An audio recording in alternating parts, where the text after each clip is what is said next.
Kaixo eta ongi etorri egun berri batera eta hilabete berri batera. Gaur abenduak 1, ostirala da eta aste amaitzeko bi elkarrizketa izanen ditugu. Batetik gurekin hemen egonen da Yolanda Fonseca, 32 elkarteko zuzendaria dena, 32 Garuneko kaltearen unitateari zehazki aurrei eskainitako elkartea da, eta aurten, abenduaren 3an, zehazki bere izenak dioenez bezala, 10 urte beteko ditu eta honen harira hainbat ekitaldi antolatu ditu bai urrian, bai azaroan, bai abenduan zehar, eta Yolandak xehetasun gehiago emango dizkigu.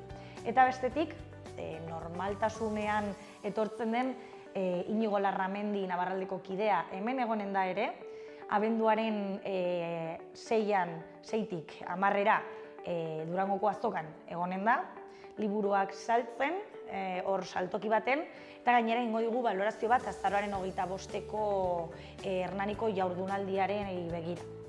Baina beti bezala elkarrizketak baino lehen goazen betiko edukiarekin.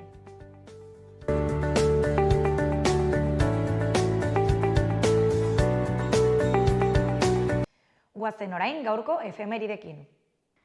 Gaurko egun batean, baina 1930ean Eusko Abertzale Ekintza, EAE edo ANV alderdia sortu zen, San Andresko manifestuaren bidez. Urte batzuk geroago, 1936an, Erresuma Batuan, Londreseko The Crystal Palacek su hartu zuen. 1851ko erakusketarako eraiki izandakoa zen. Egun berean, baina 1997an, Filesa kasuan konderaturiko 8etatik 4 kartzelan sartu zituzten. Delitua PSOEren finantzaketa ilegala izan zen. Eta bukatzeko 1989an, antiglobalizazio mugimenduaren protesten ondorioz, munduko merkataritza antolakundean, Sitelen antolaturik zuen bilera bertan bera utzi zuen. Ikusiko ditugu gaurko lerroburuak zeintzuk diren.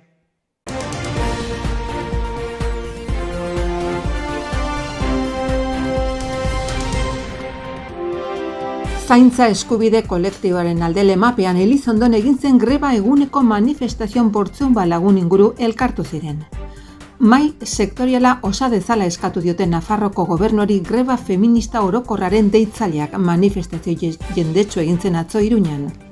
Sustrai plataformako hartarazi du Tafallako Junkala intzida, abiadura handiko trenak eta beste azpiegitura energetiko batzuen ondorioz etxituta gera daitekela. Nafarroak Bruselan parte hartu du Europar Batasuneko azken enplegu eta gizarte politikako kontseiluan, Espainian Batasuneko lehendakaritzapean. Nafarroko Foru Ogasunak 2023ko pertsona fisiko errenta zerga aitorpenaren simulagailua aktibatu du. Diziplina anitzekoia 100 lanek osatzen dute Josu Zapata artista iruindarraren paradisu ibiltari baten zaletasunak erakusketa. Banatu dira Kondestablen Nafarroko Geriatria eta Gerontologia elkartaren Tomas Beltzunegi sarietako 8 sari eta 6 akzesitak. Catalina de Oskarizart eta Lanbiden Udal Eskolak urtarrilan hasiko diren 3 hilean behingo marrazketa eta pintura tailerretan izen emateko epea ireki du. Energia berriztagarrei buruzko solasaldia antolatu du Baztango talde ekosozialak abenduaren 15an Elizondon.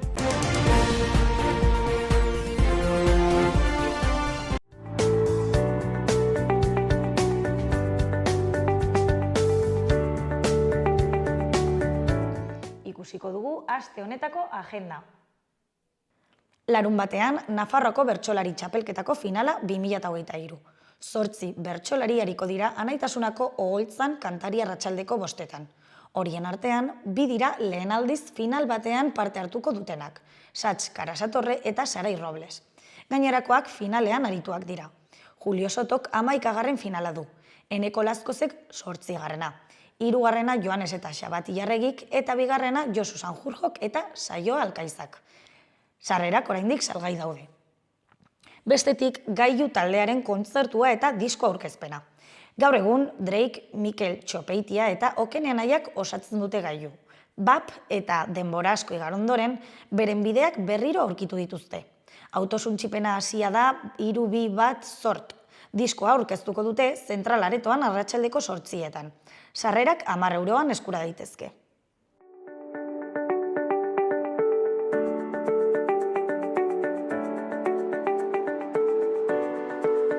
ikusi ezagun gaurko egunkariko azalek zer dioten. Diario de Noticiasen argazki nagusian, Iruñean, ejertzitoaren etorbidetik igarotzean egindako manifestazioaren irudia. Titularrean, greba feminista zaintza duinengatik. Protesta jendetsua Iruñean eta Nafarroako beste leku batzuetan. Alboko titularrean 15 milioiko bultzada Zangotzako hidrogeno berdearen plantarentzat. Proiektua Trantsizio Ekologiko Ministerioaren dirulaguntza jasotzen duen 12etako bat da. Akzionak eta Plus Power estatuatuarrak 87 milioiko inbertsioa egingo dute. Beko berrietan batetik 18 urteko kartzela zigorra joan den urtarrilean atarrabian krimen bat egin zuen gizonarentzat. Bestetik, oposizioak azalpenak eskatu dizkio Ibarrolari, faroltxoak askatzean izandako kaosa dela eta. Jarraian, Unibertsitate Ospitalean hartutako garuneko kaltearen unitateak 200 adingabe artatzen ditu. Bukatzeko, TSJNek bertan bera utzi ditu gobernuaren aurka ostalaritzak jarritako 20 demandak, Covidak eragindako kalteengatik. Kulturan, batetik Mikel Bernuesek Tomas Belzunzegi saria jaso du. Bestetik, Jesus Mari Tabernak 25 urteko fideltasuna ospatzen du bere ogitartekoekiko. Eta bukatzeko, Itxaso Arana eta Felix Bizkarret Goya sarietarako izendatuak. Diario de Navarrako titular nagusian, UPNek eta PSNek bakarrik utzi dute geroa bai gizarte segurantzaren kudeaketa eskatzerakoan. Sozialistek oportunistak izatea leporatu diete bazkidei, baita UPNeri ere. Argazki nagusian, foruzaingo izateko opositore batzuk prestatzen ari ziren aste honetan Mutiloako akros entrenamendu boxean. Behan, faroltxoak 80.000 laguneko arrakasta eta hobetzeko tartea. Alkateak esan du gogoratzen den ekitaldirik jendetsuena izan zela eta eragozpenengatik barkamena eskatu du ere. Eskuineko albistetan batetik 18 urteko kartzela zigorra Atarrabiako hilketaren egilearentzat. Bestetik, Israelek Madrilen duen enbaxadorea erretiratu eta krisi diplomatikoa larriagotu du. Bukatzeko, botere judizialak Ortiz fiskal nagusi gisa baztertzen du. Garan, titularrean, dagoeneko mugarri gisa aurkezten den grebari babes zabala eman zaio. Mugimendu feminista pozik agertu da lanuzte orokorra eta historikotzat jo dituen protestak direla eta. Erakundei interpelatzen die beren zaintza agenda politikoan koka daitezen. Txefirrokok etxeko langileak ez diran taldeko kidea denak esan duenez administrazioa zainketen negozioarekin sendotzen da. Argazkian, egun osoan zehar euri egin zuen arren mugimendu feministaren deialdiek babes handia izan zuten. Irudian, atzo Bilbo. Behan, atzoko greba feminista orokorraren inguruko erreportajea eta analisia. Berrian, argazkian, jendetza Bilboko udaletxe aurrean manifestazioaren amaieran. Titularrean, zaintza publikoaren aldeko aldarria, ozen eraman du kalera greba feministak. Behan, batetik hezkuntza lege proiektua onetsi dute EAJak eta PSEek, oposizio guztiaren kontrako botoekin. Bestetik, dolua AEB-tan, Henry Kisigerren heriotzagatik. Jarraian, petrolio ekoizpena egunean beste milioi bat upel murriztu du LPE Plus taldeak, prezioari eusteko. Bukatzeko, Shane McGowan hilda, Depoges taldeko kantaria. Euskal Herria Irratiko berri nagusian, zaintza publiko eta komunitarioa aldarrikatu dute Iruñean, manifestazio jendetsuan. Mahai sektoriala osa dezala eskatu diote Maria Txibiteren gobernuari greba feminista orokorraren deitzaileek. Beste berrian, aldarrikapenak aintzat hartu eta aldaketak egiteko bidea elkarrekin erdiesteko eskatzen diogu Nafarroko gobernuari. Kontent agertu da mugimendu feministako Ekine Petriati atzoko egunari begira. Mugarria izan da eta historikoa. Grebak eta protestek segimendu handia izan dute azaldu du. Gizonak ere batzea bazen erronka eta lortu dutela uste dute naiz eta oraindik ardura hartzeko babes handiagoa behar den. Inflexio puntutzat jo dute atzoko eguna eta hartara Nafarroako gobernuari eskatu diote zaintza eremuan aldaketak eman daitezen elkarrekin jardutera. Bukatzeko Saio Aurrizaren elako kidearen hitzak. Greba historiko honek zaintza eztabaidaren erdian jarri du. Ela sindikatuko eledun Saio Aurrizak interpelazio zuzena egin zion Nafarroko gobernuari, zaintza eredua zein lan banaketa eralda ditzan.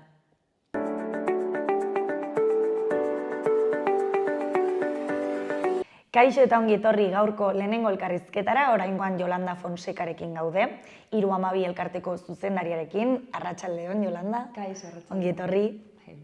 Aurten 312 elkarteak betetzen ditu 10 urtez, eta honen harira hainbat ekintza antolatu dituzue urria eta azaroan zehar, eta abenduaren 3an, izenak dioenez bezala, 10 urte ospatuko dituzue.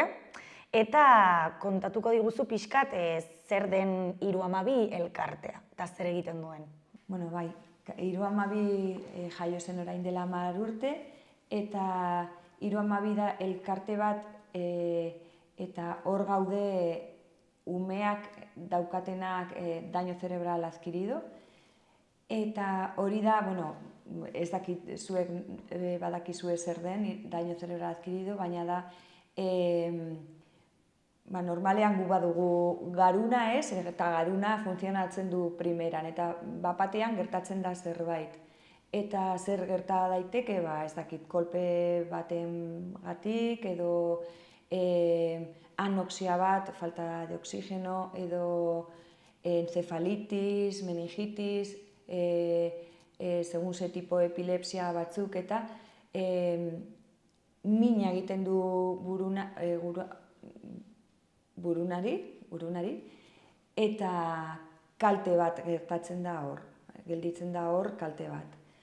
Orduan hori da daño cerebral adquirido horregatik, ez, holako gauzekin. Eta zuek zentratzen zarete gehien bat, ez dakit guztira edo osotara, umeetan, ez?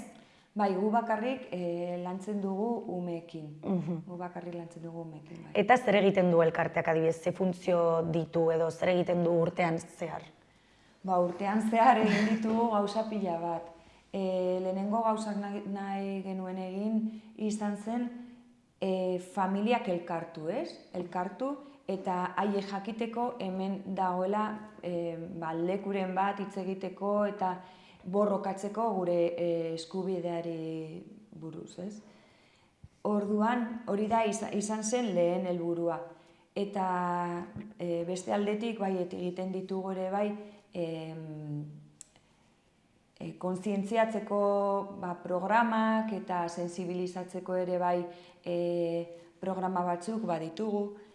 Orduan, holako gauzekin saiatzen ari gara ateratzeko edo kaleratzeko zer den daño cerebral adquirido, eta normalean jendea pentsatzen du bakarrik helduak sufritzen dutela daño cerebral adquirido, baina ez, umeak ere bai. Zenbat kasu daude Espainia mailan edo garuneko kaltea duten umeen artean? Adibidez ez daude datu finkoak, baina hemen Nafarroan egin zuten estudio bat, eta hor kodigo diagnostiko deitzen da, erderaz, eta ateratzen dira urtero, zenbat umeak dauden ospitalean, badaude programa bat, eta egiten dute estudio bat, eta momentuz hor daude 218 ume hor sartutak. Orduan, guk bai egin dugu datu horrekin, egin dugu estrapolatzen, eta badugu gutxi gora bera zenbat kasuak daude, bai Euskadin, bai Madrilen, bai Espainia osoan, baina hori dira gure datuekin bakarrik. Eta zenbat bazkide edo pertsona zaudete momentu hontan elkarte horren barruan, imaginatzen dut, hasieratik honaino handitu dela ez, elkartea? Bai, hasieran gaineran izan zen elkarte pixka bat arraroa, ez? Zeren jaio ginen bakarrik familia batekin, gure familia, eta gero, aste pasa zen eta beste familia elkartu zen, eta momentu hontan gaude 93 familiak. Eta familia horiek nola egiten dute zuengana gerturatzeko? Osa, zer egiten dute, ez dakit, haien aurretan ikusten dute DCA hori edo nola? Normalean, hasieran kostatzen zaie pila bat etortzea, ez? Zeren normalean etortzen bazara elkarte batera da arazo bat daukazula, ez? daukazulako. Eta hori, ez dakit, joaten bazara elkarte batera ja da ziurtatzeko bai duzula arazoa, ez? Orduan, etortzen dira familiak, pixka bat bilatzen, ez dakit, rekursoak, familiak gu bezala, ez dakit, eske familia bakoitza baditu arazo desberdinak. Baina normalean, familia guztiak, gutxi gora bera gehienak, badituzte arazoak eskoletan, ez dakit, kirolarekin ere bai, lagunekin ere bai, eta beste alditik rehabilitazioarekin ere bai. Pentsazazu, normalean gu gastatzen ditugu diru pila bat errehabilitazioarekin. Orduan, etortzen dira pixka bat hori galdetzen, zer gertatzen da honekin, zergatik ez dago dena kubritua, orduan, holako gauzak etortzen dira galdetzen. Eta elkarteak nondik lortzen du dirua tratamendu horietarako edo rehabilitazio horietarako? Gu berez ez dugu ematen errehabilitazioa, elkartean. Baina gu badugu programa bat, eta lortzen dugu dirua, ez dakit, lortzen dugu dirua subentzioetatik, eta gero ere bai badaude, enpresetan daude crowdfunding edo holako gauzak, eta hor familia bat lan egiten badu enpresa batean adibidez, bera aurkezten du hor proiektua eta gero egiten dute hor lana, eta hortikan ateratzen dugu ere bai dirua. Eta diru hori bakarrik joaten da programa hori entzat. Eta deitzen da objetibo 20 pavos. Hori irakurri dut bai, zer da programa hori? Bai, hori normalean tratamentuak kostatzen dira pila bat, guztiok badakigu zenbat balio dute fisioren bat edo, eta guk pentsatu genuen nola lagundu familiei, Orduan, programa horrekin guk hitz egiten dugu zentroarekin, baina joaten ari direnak umeek, eta egiten dugu prezio berezi bat haiekin. Eta familiak ordaintzen dute gehienak 20 euro, horregatik da 20 pavos, 20 euro tratamentu batekin. Eta besteak guk ordaintzen dugu, elkartea ordaintzen du, hori diru ateratzen duguna diruarekin. Orduan hori familia bakarrik ordaintzen du 20 euro, eta horrela alditu egin ez egun bakarrik agian 2 edo 3, depende. Orduan ikuste dut, kriston diru laguntza da eta tratamentuarekin jendea, familiak oso pozik daude. Eta lehen aipatu dudan bezala, hasieran, urrian eta azaroan zenbait ekintza egin dituzue, batetik urriaren 26an izan zen DFA honen edo garuneko kaltea duten ume honen egun nazionala, Eta nola ospatu zenuten egun hau, zer egin zenuten? Bai, guk, badugu lagun oso laguna da Javier Tirapu, eta da neuropsikologo, eta bera nahi zuen egin zerbait, bera egin du pila bat guretzako, baina nahi zuen egin hitzaldi bat, nahiko berezi izan zen eta nahiko interesgarria. Eta gu pentsatu genuen, egin aldugu egun horretan, eta horrela ospatzen dugu, eta horrela, ateratzen dugu berriro zer den garuna, zer sufritzen du garuna ere bai, eta ez bakarrik helduentzako, baizik eta umeentzako ere bai.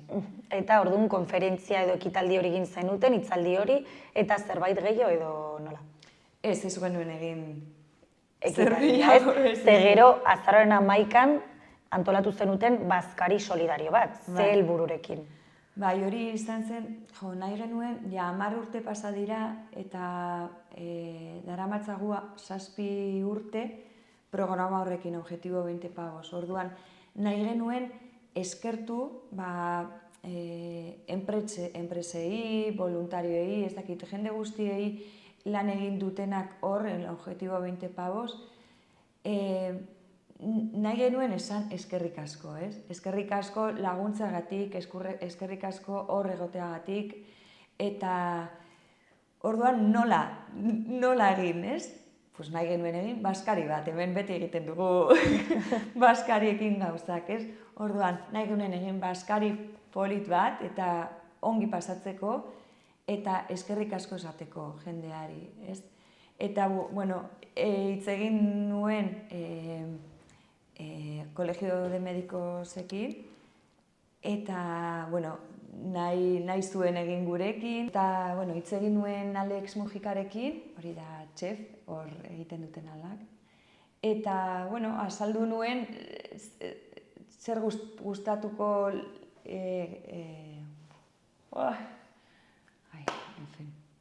hitz egin nuen Alexekin nola nahi genuen egin baskaria, ez? Eta nahi genuen jarri plater berezi bat pavorekin.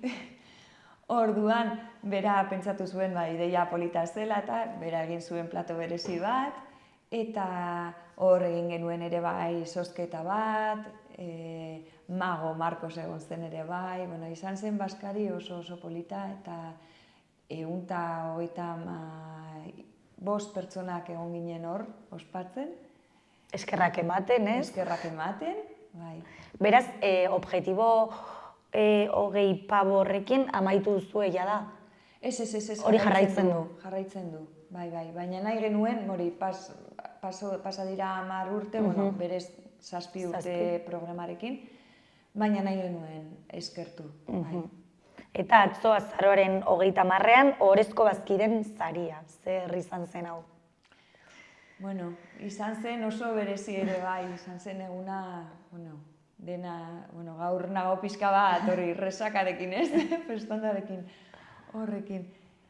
Zeren izan zen oso polita, egin genuen pixka bat, hitz egin genuen 10 urte gauzak pasa direnak, ari buruz, eta gero, nahi genuen eman, beti, pandemia pasa eta gero, hor gelditu zen, ez? Baina lehen egin genuen 2 urte ere bai, olako sariak eman genituen, baina orain nahi genuen eman lehenengo pioneros zentrok eta programak de rehabilitación, neurorehabilitazioa infantil, aurreko rehabilitazioarekin.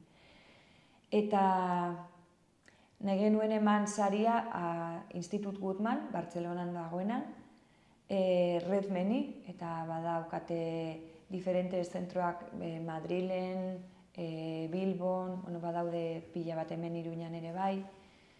Eta gero nahi genuen eman ere bai, badago programa bat hemen, Hospital Universitario Nafarroako Hospital, eta nahi genuen eman saria ere bai haiei. Orduan. Beraz izan zen nolabaiteko sari banaketa, ez? Eskerrak emateko, betianik egon diren hoien artean, ez? Bai.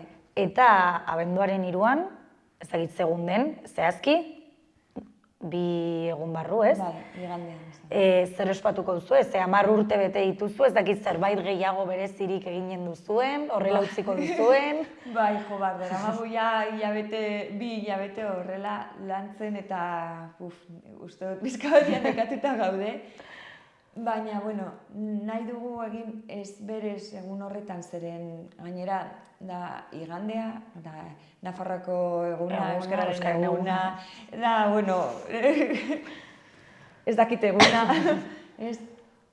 ospatu ez, saretan bai segurazki egingo dugu zerbait, baina gero nahi dugu egin asteartean egingo dugu prentsa aurreko bat, pixka bat azaltzen 10 urte zer egin duguna, dena, eta nahi dugu ere bai eskertu a los medios de comunicación, ez?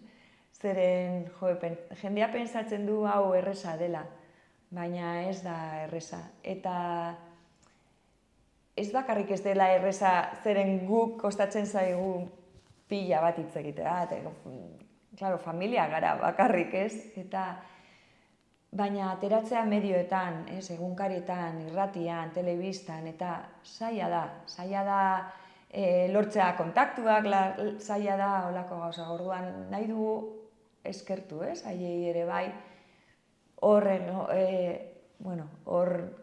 egon zarete beti, eta laguntzen, eta guri ongi sentitzen, eta egun hori nahi dugu zuekin. Bukatzeko zer nolako balorazioa egingo zenuke horrela laburki 10 urte hauei, eta zer hobetuko zenuke hobetzekotan? Badago gauza pila bat hobetzeko, eta badaude gauza lantzeko hor gelditu dira hor tinteroan, eta niri behintzat gustatuko litzaidake ateratzea. Eta da, badakit dena ezin dela egon kubritua, zabalduta hor sare publikotan, en la red pública de salud, baina gustatuko litzaiguke hori, eske guk ez gara hemen bakarrik Nafarroan gaude hor, estatu osoan. Orduan, joan ginen Kongreso de los Diputadosen, eta hor atera ziren, ez dira legeak, baina dira proposizion no de lei olako zerbait. Eta hor dago dena, dago dena geldirik, ez? Orduan, gustatuko litzaiguke hori berriro astea eta ber zer ateratzen den. Zeren, bai, Nafarroan aurreratu dira pila bat gauzak, baina, klaro, 32 lantzen du ez bakarrik Nafarroan, lantzen du Madrilen, lantzen du Euskadin, orduan. Klaro, ezin dugu joan lekutik bestera horrela, ez? Eta nik uste dut ateratzen bada zerbait estatuan, ez? Eta komunitate autonomak guztiak, ez? Aurreratzen badira, guretzako izango da hori helburu oso polita ateratzea. Bai, Yolanda, zorionak egin duzuen lanagatik, hemen egonen gara komunikabideak zuei ahotsa ematen, mila esker etortzeagatik, eta ondo pasabenduaren 3an zuen 10. urte hurrenean. Zerbait zehoz ere. Zerbait bai, ez? Egon erne webgunean edo sare sozialetan, ez? Bai, sare sozialetan ziur. Oso ongi, mila esker. Bale, mila esker zuei.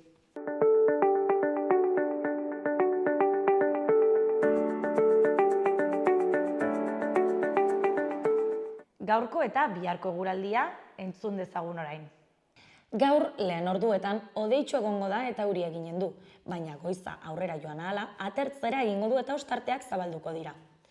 Arratsaldearen hasieran ostarte politak gailenduko dira eta ateri egongo da. Arratsaldea aurrera joan ahala hodeiak ugarituz joanen dira berriro eta egunaren amaieran euritara joko du, batez ere Kantauri isurialdean. Bertan zaparrada trumoitsu batzuk bota ditzake. Temperaturak behera egingo du eta azken orduetan giroak neguko itxura har dezakete zenbait lekutan. Gauean elurkota 1000-1200 metrotara jaitsiko da.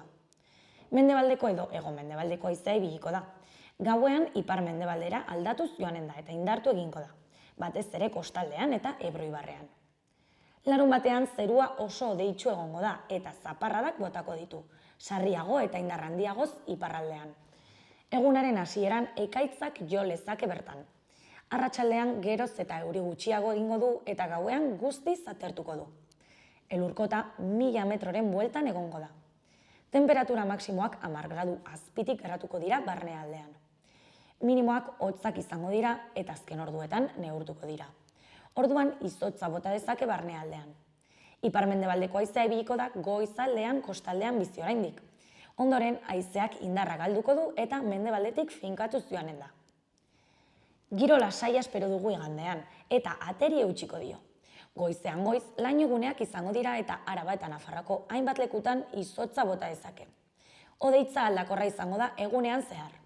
Erdi mailako hodeiak eta goi hodeiak gailenduko dira eta ez du euririk egingo. Hegoaldeko haizea ibiliko da, hasieran indar handirik gabe, baina egunaren amaieran dezente zakartuko da. Temperatura maksimoek gora egingo dute batez ere Kantauri isurialdean, eta bertan 15 gradu ingurura iritsiko dira.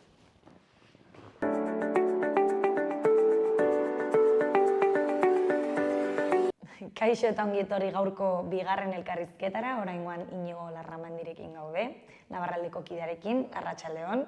Arratsaldeon. Duela gutxi hemen egon zinan eta kontatu zen izkigun azaroan eta urriaren arteko ekitaldi eta jardunaldi nagusiak, ez? Eta oraingoan kontatuko diguzu abenduaren 6an 10ean emango den Durangoko azokan egongo zaretela. Bai. Eta ginen duzue pixkat azaroaren 25ean jardunaldi baten balorazio orokor bat, ez? Beraz, joan gaitezen pausoka, azaroaren 25ean Hernanin joan den larun batean, hori da? Jardunaldi bat. Bai, azaldu genuen aurreko elkarrizketan, eta, bueno, gaia zen Gipuzkoako armarria, iragana, oraina eta etorkizuna, uste dute. Baina finean, Gipuzkoako armarriaren aitzakian berez egin zena edo egin genuena izan zen gure edo guretzat jotzen ditugun ikur horien inguruko hausnarketa bat, ezta? Batez ere, Oharkabean, haietako askotan edo gehienetan, ez dakit nola esan, baina, ziria sartu diguten bat esateko, adibide bat jarriko dut, edo adibide pare bat, nik uste adidezgarriak direnak eta horrekin nahikoa dela saltzeko. Esate baterako, gure herri askotan oraindik, Gasteiz ez eta betarako, oinati duela gutxire arte, baina beste herri askotan, zonbatuko duzue, herriko bandera dala gurutze gorri bat, San Andreseko edo Borgoñako gurutze gorri bat, fondo zuri baten gainean, eta horren guztiaren gainean normalian armarria. Hori gure herri askotan oraindik badago. Bueno, eta Gipuzkoan berez, Araban Gaztezkoa esate baterako hori bize bera da, eta Oñatin ere bazen, Bergaran uste dut bestein beste, herri askotan. Bueno, gurutze hori da, Borgoñako gurutzea, eta hori zen Espainiar Imperioren garaian, Herbereetan eta Tercios de Flandes hori ezagutzen ditugu, Espainiako bandera gisa erabiltzen zutena. Eta gaur eta jardunaldi hortan argazki bat jarri zuen hizlarietako bat, hori box eta bandera horrekin. Bueno, askotan ez daki, zer esaten dugu, baina gero Espainiako bandera daukagu. Eta horrekin lotutako gauza bat, eta hori da Antzuolako pitzikeri bat, edo hor badago ospatzen da alarde bat, jai moduko bat, eta hor orain arte jotzen zen musika bat, soinu bat. Soinu hori izan ziteken Espainiako ereserkia. Gaurko Espainiako ereserkia jatorrian da Martxa Granadera du izena, eta zen martxa militar bat, desfiletan eta jotzen zen musika bat, eta normalean testuinguru hortan 19. mendera arte edo batez ere 3 soinu ezberdin jotzen ziren, Martxa Granadera zen bat, eta bat zen beste 2. Espainiako ereserkia ere izan zitezkeenak, perfectamente. Hori da Antzuolako alarde hortan jotzen zena, ezta? Edo, hori bezala beste. Dire adibidea, nik uste dut horrekin adierazten dez zer esan dugun. Nola guretzat eta normaltasun osez betikoak diren jotzen ditugun hainbat ikurretan, gauza horiek dira sartuta, edo arraz, gaurko ikuspuntutik neko arrazistak diren ikuspuntu batzuk, eta bar, orduan, finean gu edirezin nahi izan genuena da, adibidez zehatzekin, bi gauza, eta ni horrek ziren ni botan dituen konklusioak. Alde batetik, ikurrak garrantzituak direla, askotan badago lelo bat esaten dena, bandera bat da margotutako oial bat, baino ez. Tamalez, ez da askotan eztabaidatze gina, baina ezinbestean hor ezinbesteko izpidea da. Eta guk horri ekiten ez baldin badiogu, beste batek egingo du gure ordez, eta guk nahi duena guk pentsarazteko, eta gero beste lelo bat egoten da, hau betikoa da, betidanik ala izan da, eta halako bertan jorratu ziren kasu zehatz batzuekin ikusi genuen nola tradizio gehienaren nahiko berriak diren, eta batez ere moldakorrak eta aldakorrak direla, eta esan behar dutela, eta guk gaurko ikuspuntuarekin moldatu behar dituguela. Hori zen pizkat konklusioa, edo ideia nagusia. Eta hori egin genuen oso erraz, alde batetik 3 ponentziekin, Angel Rekalde aritu zen simboloak, leloak, ikurrak, kontakizunaren kontzeptua, nazioa, kontzeptu horren inguruan, hausnarketa teoriko bat esateko. Gero, bigarrena, Jose Luis Orellana historialariak egin zuen, bera ezin zen etorri, arzoi pertsonalengatik, baina bai bidali zigula txosten oso interesgarri bat. Pizkat, Gipuzkoako armarrira iritsi arte, Gipuzkoan nola eratu zen Hernan eta inguruko tenentziak nola eratu ziren, ze tenentziak ziren hor provintzia, askotan betzaten dugu, provintziak edo lurraldea betiko kontuak direla, ez lurraldeak sortzen dira 15. 16. mendean, baina hori baino lehenago ziren tenentziak, gehien batez ere Nafarroen barruan zegoenean. Eta horretaz jardun zuen hori jantzuen uzue bere txostenean. Eta hirugarren ponentzian ikusten izan zela mamitsuena, hori egin zuen Patxi Olabarria, bera da Antzuolako Nabarraldeko kidea, eta hor guztia bere lanatik etorri zen. Bera hasi zen Antzuolako ikurrak eta alardea eta ikertzen, eta aldai batetik aurkitu zuen lehenago aipatu dizudan hori guztia, eta hortik ere tiraka iritsi zen nolatezeko Gipuzkoako armarriera, nola eratu zen, eta esate baterako azaldu zigun, eta hori duela hilabete batzuk ezekien, lehenagoko orain Gipuzkoako armarrian momentu honetan da itsasoa eta 3 hagin, 3 zuhaitz itsasoaren gainetik, eta kilo. Baina lehenagoko eskutuan badira bilateko 12 kainoiak, Nafarrei kendutakoak, hori Jose Antonio Agirreren iradokizunes edo kendu zen armarritik, eta errege bat. Eta errege bat, kontakizun ofizialan, esaten zaigu aspaldi honetan, Gaztelako errege bat daitekela, edo Alfonso Zortzigarrena, edo armarria berez eman zuen Enrique Laugarrena, uste dela, Gaztelako errege bat. Eta berak ikertuz ikusi du nola, 17. mendamaiera arte edo, kontakizun nagusia zela, Nafarroako errege bat zela, leyenda bat zegoela tartean, baina bero, 17. mendetik aurrera, historiari batzuen eraginez, eta berak aipatzen ditu nortzuk diren, joaten dira kontakizuna aldatzen, eta nafartasun hori ere ezabatzen da. Finean, nola egiten diren ukurrak eta batez ere nolako ziriak sartzen dizkiguten horren bitartez. Hori izan zen ponentziak, eta gero bigarren zatia izan zen mainguru bat, tokiko ikurren aldaketa prozesu horietan murgildibak egon diren Gipuzkoako kasu ezberdinetan. Etorri zen Oñatiko kultur zinogotzia, batez ere, haiek egin zutelako, hori beren bandera gurutze gorri hori agertzen zelako, eta prozesu bat egin zuten hori aldatzeko, eta saldu zigun, eta iritziak. Gero, bigarren adibide bat izan zen Zizurgilgoa. Zizurgilgo, Gipuzkoan baziren 3 herri, bere armarrian belateko kainoiak zituztenak Gipuzkoako armarritik hartuta. Zizurgil, Lizartza eta Antzuola, eta hirurak aldatu egin dute. Eta Zizurgilen hori egin zutelako, duela 10 urte egin zuten aldaketa, eta azaldu zigun zergatik, nola egin zuten, prozedura ere, garrantzitsua da prozedura parte hartzailea izatea, eta nola eredugarria egin zen, eta horren ordez horrein daukate zubi bat, auzi ezberdinen arteko lotura adierazteko, zuhaitz bat naturalarekin harremana adierazteko, zuhaitzen inguruan batzarrak biltzen zirelako, hori da, eredu bat nola ikurrak aldatu daitezken. Eta aldaketa horiek prozesua da oso luzea, zaila? Bueno, bai, lehenik eta behin egon behar du txosten bat, Eusko Ikaskuntzak egiten ohi duena, gero herri parte hartze prozesu bat, gero udalak onartu behar du, eta Gipuzkoarako Diputazioa igo nola, eta esateko.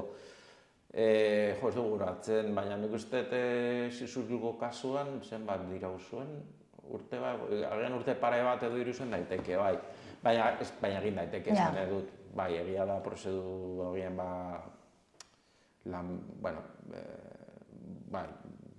astun esan daiteke lan horre bat momentu baten, baina egin daiteke lau, eta hori adire zen egoen adibidez zehatzekin.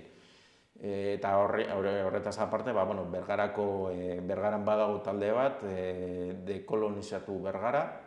Hori ez da inbeste herriko ikurra aldatzeko, baina bai bertan badira ez dut izan hau garatzen, bi lagunen estatua daude, Espainiako inperioaren garaiarekin lotutakoak, bertan parte hartu zutenak, eta kontua da, tradizioa dagoela eta urtero egiten dela nolabaiteko ospakizun bat horren inguruan.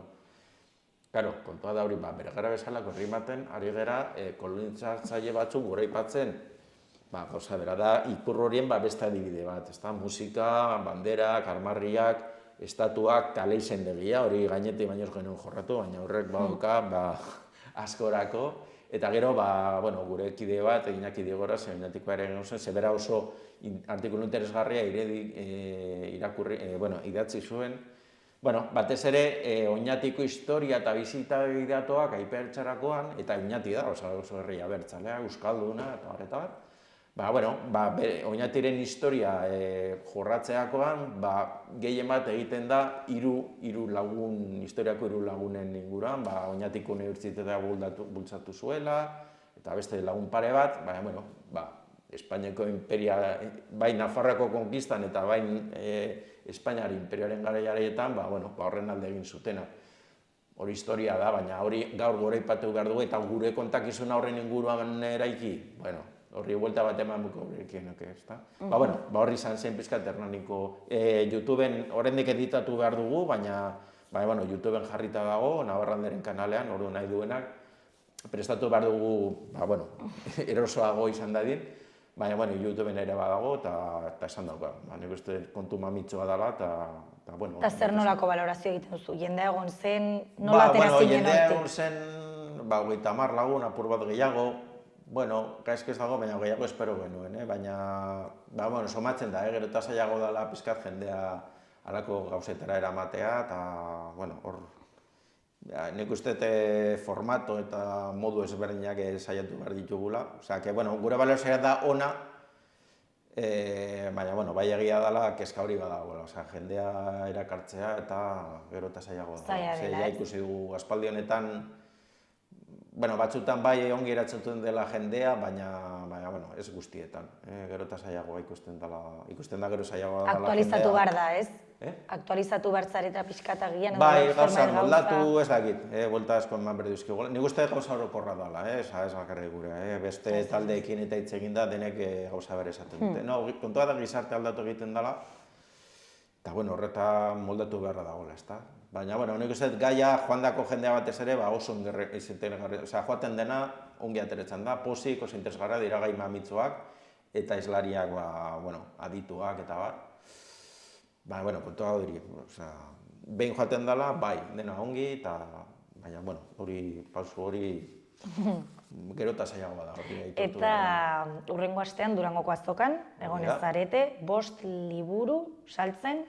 Bai, gehien bat, gehiago ere salduko ditugu, hori da, pezkat gehiago nabarmentzeko ditugunak, esateko, hori 5 egun irauten du azokak, abenduaren 6-tik, 10-era, asteazkenetik, igandera, hori da, 5 egunak emango ditugu hor saltokia daukagu. Eta, egia esan da, beste urte batzuetan gauza gehiago eraman ditugu, egon dira eta badira hor gauza pare bat,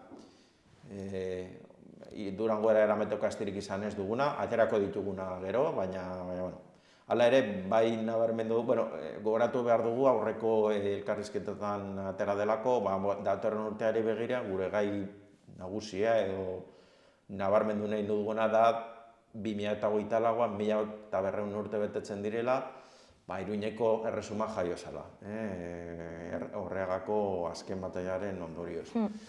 Hori da gai nagusia, izan da ja aurten, eta datorren urteari begira jarraitu nahi dugu dinamika horrekin. Eta horrekin lotuta dagoen zuzen hori, Durango da eramaten dugu berritasun edo nobedade nagusia esango nuke. Eta dala, Jose Luis Orianzue historialaren, erderazkoa dago, 824, el origen del reino de Pamplona. Zuzen ere, Aipatu duztunari narira. Horri buruz, nik ez dut irakurri, primizia askorik izin dut eman, baina gaia nabarmena da. Hor egongo da ere, joan den urtean atera genuen egile honen idazle honen Banukasiei buruzko liburu bat, da Garikidea, osagerreak dira, banukasitarrak dira, herriberako gaurko Tutera inguruko famili baskoi musulman horien ikuspegitik ikusita, eta aurtengoa izango da gehiago, Iruña, Enekotarrak, eta hauen ikuspuntutik. Baina, finan biekin, osatu ahal izango dugu, erabakigarria edo eraginkorra izan zen garai honi buruz, baina tamalez oroar hain gutxi ezagutzen dena.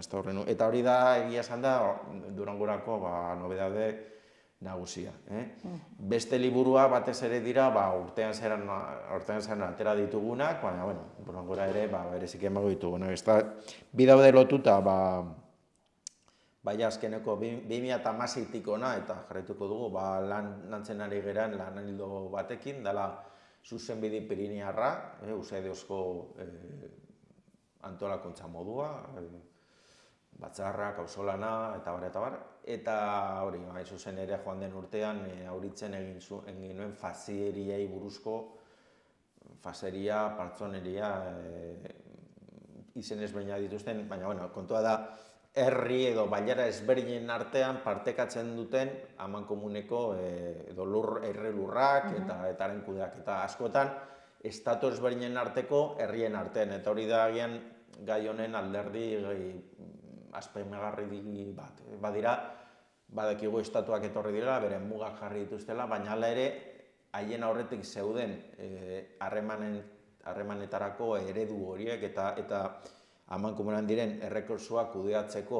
modu horiek bizirik dira ote gurean, eta gure ustez berpiztu eta itortu behar ditugun ereduak badira. Orduan horren inguruan egin genuen joan den urtean, abuztuan, jardunaldi bat, eta horrekin osatu genuen liburu bat, ponentziekin.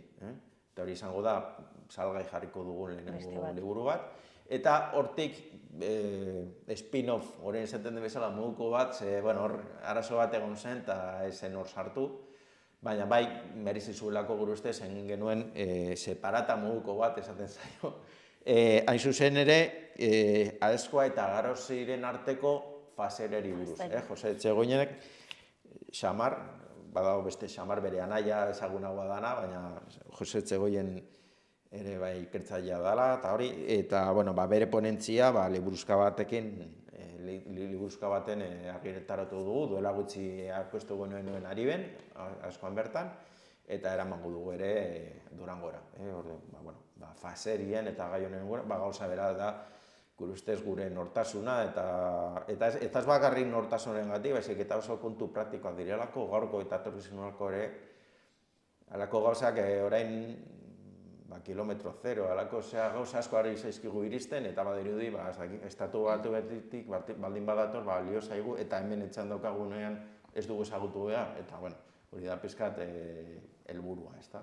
Eta badakigu ordutegia, Durangoko azokarena, edo? Okerez banago, izango da egunero, 10:30 8:00. Eta egun osoa, egon azarete hor. Bueno, txandakin. Txandaka, imaginatzen duen. Bai, zorionez badaukagu hor gure lagun sare eta sustatzaileak, eta bar. Eta batez ere baitugu tokiko talde batzuk, eta gainera ari gera pizkat aleginean talde horiek harremana jartzeko, eta bar. biltzen hori gara agurainen urtean 3 aldiz edo, bakoitzak zer egiten denen jakiteko, elkarri ikatzeko, eta horren ondorioz ere, horrek laguntzen digu ere balako gauzak egiteko. Ja taldeen arteko harremana dagoenean, Gasteiztik, Donostitik, segura Goierritik jendeak etorriko da, Iruñeko batzuk ere, inguruan dugun lagun sare horri esker, txanda horiek egin ahal izango dugula, eta bost egunero hor jotak ebiko gara, baina txandak ase bestela. Joan den urtean hori, gure gai nagusia izan zen, Gasteiz 1200 Gasteizko zeteri buruzko zetioa, eta hor egila iritsi barra bai egon zala jotak bost egunez, gisa joa leher egin da amaitu zuen nola ez, baina ez txandak egingo ditugu, baina bat edo beste hor egongo gara bost egunetan, eta nola ez, jendeari egon behatzen diogu, ara joateko, eta hauek dira, beste biko faltatzen zaigu, falta zaizkigu gure komentatzeko, baina beste batzuk ere egongo dira, nola bai. Beste bi izango dira, Iñaki Aginaga Donostiako pentsalari buruz, ez da oso ezaguna, baina ekarpen teoriko garrantzitsuak egin zituen, eta liburu bat Koldo Martinez Garatek idatzi du, harri buruzkoa, eta beste bat Galeuska. Xose Estevez historialariak idatzitakoa, Galeuska duela mende bat eratu zen Euskadi Garaiartako bizkerrekin, Euskadi Galizia eta Euskal Herria Galizia eta Kataluniaren arteko hitzarmen hori edo. Eta horretaz aparte, ziurenik aurreko urteetako komiki batzuk eramango ditugu, agortu zirela, eta nahiko arrakasta handia zuten, eta nahiko aritzari buruzkoa, edo Zugarramardiko Zorrinai buruzkoak edo eramango ditugu, ale berriak atera behar izan ditugu, Gasteiz 1200 ere, nagusiki gure lanak eramango ditugu ere, beste lagun batzuk ala eskatuta, haien lanak eramango ditugu, esate baterako, zehaztu behar dugu apur bat, baina esaterako udalbiltzak egin du deialdi bat egin zuen, geuretik, uste dut dela geuretik asmoa izena, eta horrekin besteak beste komiki batzuk egin ditu, 5 lagunen komikiak eta liburu baten bildu ditu. Horietako bat gure lagunari Txibarra, joan den urtea gure komikia egin zuena. Eta printzipioz, aunque oraindik zehaztu behar dugu oraindik, baina salgai jarriko dugu ere, eta beste gauza batzuk, Zein da gai arrakastatsuena edo gehien saltzen den liburua? Nik esango nuke normalean komikiak. Zergatik? Nik esango nik, jende gehiena nik argi eta gero ikusten dut. Saltzeko jendeak nahi duena da gauza erakurterrazak. Jende badago, nik esango nuke, publikoaren artea badirela bi profil oso nabarmen. Badago profil bat txikiagoa dana, baina bai egia dela oso militante dela eta erosi egiten duena, eta da, jakin badakiena, interesaturik dagoena, eta bilatzen ditu liburu edo informazio iturri potoloagoak, sakonagoak. Hori ez da oso handia, baina hitzan hartu behar da, oso fidela da, beti erosten da, eta prest dago liburu lodiagoak edo garisteagoak edo erosteko, eta horrek ere badu, ez dakit, salmenten eguneko nabarmen bat bada. Baina nire ustez gehiengoa da, jakimina duen, baina jende gehienak esaten duena da, ni interesa badakot honetan, baina ideiarik ez daukat. Ez da, jendeak ideiaren bat badauka, baina bai egia dela, sentsazioa daukala, asko daukala horretaz ikasteko. Egia esan da, jende gehiena nik uste, eta batez ere Durango bezalako toki baten, balakoa izaten da. Jende horiek gehien bat zer erosten du, eta zer da ongien saltzen dena. Nik esango dute, nuke alde batetik komikiak, batez ere gaztean, agerezkoa da, erraz irakurtzen delako, eta gai zehatz bati buruz, informazio garrantzitsena jasotzen duzu, oso eroso. Eta gero baita ere, badira, sintesiak eta alako liburu Nafarroko gehien saltzen dena da Martinez Garatek idatzen zuen orain 3 hizkuntzetan dago, sintesis de la historia navarra, Nafarroako historiaren sintesia, eta gero frantsesez ere. Hori, liburu oso lodiaz dana, baina, Nafarroako historiari birpaso orokorra ematen diona, oso gainetik, oso azaleko moduan, baina jende gehiena nahi duena da hori. Gehiegi sakondu gabe, ze beldurra ematen dit, hori, ja historialari akademikoen lanetan sartzea, hori jende gehienak ezin du. Baina ematen baldin baduzu, labur pentso bat, edo badira ere, esaten zaio, alako desplegable edo esku horri diptiko edo alakoak, eta horiek ere ondo saltzen dira. Gehien saltzen dena da hori, alde batetik minoritarioa bada ere, baina kopuru bat nahi duena sakundu, handitua dena eta gero, gehien bat jakin nahi duena, baina oso oinarrizko abia puntu batetik, eta nahi duena informazio orokorra, baina jakimina badaukana, eta hori behintzat adierazle ona da, zorionez gaza, gehien bat ez ezkiu irakasten ikasteletan eta barrekoak, tamalez, unibertsitatean zer esanik ez. Baina, jendean norbere aldetik ikusten du edo somatzen du, interesa ikusi behar duela, eta hor badagoela kontatuz didaten gauzaren bat jakin beharko nukeena. Nik uste nola edoala, jende asko badagoela barne prozesu hortan da bilena, eta gerturatzen dena horren bila, eta Durango bezalako toki baten salmenta gehienak era horietakoak dira. Eta orduan, abendua eta urtea amaituko duzue Durangoko azokarekin? Batez ere abuztua eta abendua arteko tarte hori da... Oso kaineroa izan dena. Kainero, egurre, bata besteren atzetik, kongresu bat, bestean hemen, ez daki zer, online kurtsoak ere, horre martxan daudena momentu hortan. Gero etarriko da, betikoa lakoetan. Atxeden apur bat, gabonen ingura batez ere, baina batez ere egindakoaren gogoeta bat, eta batez ere datorren urtearen planifikazio bat, hemen ez dago atxedenik, urtea amaitzen duzu, baina hasi behazea datorren urtekoa planifikatzen eta hori, ezta. Zer nolako balorazioa aurtengoa? Aurreko urtei begira, pixkat alderatuz? Nik uste, ona, ekonomiki ere, ekonomia aldetik egiten ditugun eta berpasatu ditugun jardun alde edo biltzar hauek guztiek, ekonomikek ere albidetzen digute, oreka ekonomiko bat, eta hori garrantzitsua da. Gaien aldetik, da esan dizu dena, pizkat, erantzuna jaso dituguenean, erantzun ona jasotzen ditugu, orduan.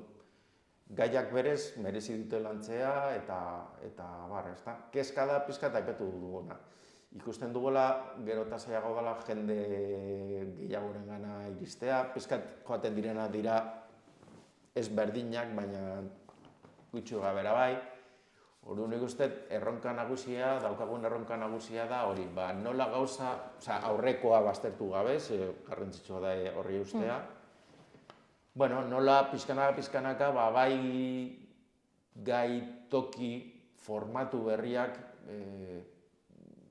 saiatzen gutxienez, hori nola egin, jende mutxo berrien gana iristeko, toki berrietara, horrezaterako airean dago, ez dakik osatuko dugu, baina aukera bat badago, aukera pare bat badaude, baina batez ere bat, datorren artean Bizkaian zehoz egiteko, Bizkaia beti gereten zaigu apur bat hor, Bizkaia eta iparraldea batez ere, beti, ez gaztuta, baina, saiako, nik uste kontua da, falta dela horre gune bat, edo alako gutxieneko egitura bat, txikia bada ere, horren inguruan jende antolatzen eta basak antolatzen hasteko, ezta? Eta, hortan gabiltza, emaitzik ematen duen, baina, ni itxaropena daukat horretan.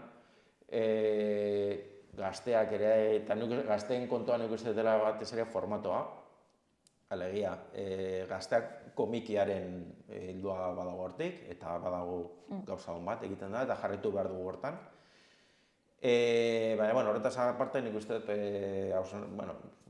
sartu behar garela pizkat gehiago YouTube, alako formatuetan, bideo-jokoak, bagaude hortan hausnartzen, aber nolaino ailegatzen gehan, baina nik uste landu beharreko esparroa dela, batez ere jende berriaren gaztengana ailegatzeko.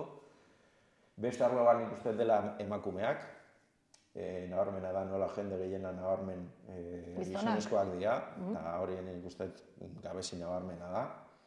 Nik uste hori agian gaiekin dagoela batez ere lotuta, nik uste agian landu hor ideia batzuk ere badaude. Eta batez ere hori. Nik uste bai adin zen genero aldetik, geografiko aldetik, erabiltako formatuen aldetik, nik uste hor saietu behar garela gauza berriak saiatzen. Eta, ideiak eta, ez ideia baino gehiago, ditugu hor asmo batzuk, edo asmo batzuk, kontua da oraindik hastapenetan daudela, eta, gizu batzutan gauzatzen dira, eta besteetan ez, baina nire ustez hori oinarri ona dela, oinarri sendoa, eta ahalbidetu diguna, urte hauetan guztietan, oraino ailegatzea eta bizirik irautea, ez dela txantza. Eta asmoa dagoela hor. Hori da, eta nire kontua da, oinarri hori galdu gabe, horren gainetik, pizkanaka gauza berriak saiatzen. Aldugun neurrian, naukagun bitartekoak ditugu ere, eta baina, gauza bat edo bi gehienez berri saiatzea, nik uste merezi duela horretan saiatzea, eta hori da asmoa, orain kontua da urtea amaitzea. Eta, aipatu izkizudan gauza hauek guztia, denon artean hausnartu, pentsatu, proposamena jaso, kontua da, honekin arrizkoa da, proposamenak egun badirela, baina gurean dagoen arrizkoa da, norbera dauka bere proposamena, harentzat da munduko honena, baina bitartekoa mugatuak dira. Orduan, hor hautaketa edo lehentasun bat egin behar da, eta dena den, hautatzen edo aukeratzen dugunarekin hasiko gera, baina nik argi daukat egitasmo proposamen interesgarri bat dagoen bitartean hori beranduago edo goizago egingo dala. Ezin dugu dena, nahi dugu momentuan eta euki, ezta? Baina, gutxienez proposamenak eta irudikizunak dauden bitartean, etorkizunare begira, itxaropena ematen dugu, ezta? Hortan jarrituko dugu. Inigo, beti bezala plazer bat, Zorte on Durangoko azotan, espero ezagun liburu asko saltza, edo gutxienez ikuskatzea hortikan. Eta jende berria, ez da bakarrik nire hori azpimarratu nahi dut. Ez da, alegia, alderdi bat da hori liburu saltzaren eta nik garrantzi handia ematen diot ere jendearekiko harreman zuzena hori eukitzeko. Hurbiltzen dena, hitz egitea, ni hemengoa naiz, ez zaitut ez ezagutu horrein arte, baina ez dakit gaian interesatua dagoen jendea, edo ezagutzen duguna, baina normalan elkar ikusten ez duguna, eta barrekoak, saltzeaz aparte, aurrez aurre egotea, elkar ezagutzea, ekarpenak gogoeta jasotzea, halakoetatik askotan, esan bezalako proposamen berriak halakoetatik ataltzen dira. Gertatzen zaigu tipo bat, ni hemen nago, ez dakit zeharritan, nagian ez dugu sekulan ezer egin, baina ni harremana baukatu delarekin, toki hartutu dezaket, saritxo baukat, eta badago gai bat irentzen zaiguna, eta Nabalaldaren ikuspetetik ere landu daitekena. Ostia, hori aukera polita da, eta Durango ere garrantzitsua da horretatik, harremanengatik, eta hori ere azpimarratza ez aparte, gonbidapena luzatu nola ez. Hortik hurbiltzen ezinbesteko hitzaordua da Euskaldun eta Euskaltzale guztiontzat, eta hori, jende hori gonbidapena luzatu, hortik pasatzera, eta erosteaz aparte hitz egiteko, elkarrezu gutzeko, eta norberak bai baldin badu hori, ez dakit, zurrumurro hori buruan ez da, nire herrian, hau ere agian egin liteke, horrengo gera eta proposamena jasotzeko prez. Oso ongi, mi esker Inigo eta horrengo batera arte. Bale, urte berri on den hori. Abenduak bat. Baina, horrengo egia esango da datorren urtean. Datorren urtera arte elkar ikusiko ez dugunez, gaun egu berri on guztioi, urte berri on, eta, jarrituko gera lanean. Oso ongi, mila esker. Mila esker. Aio.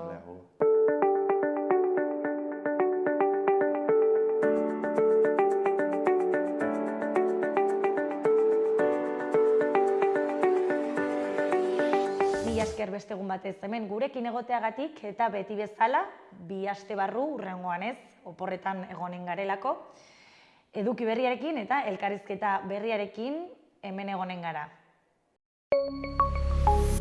Gobierno de Navarra. Nafarroako gobernua.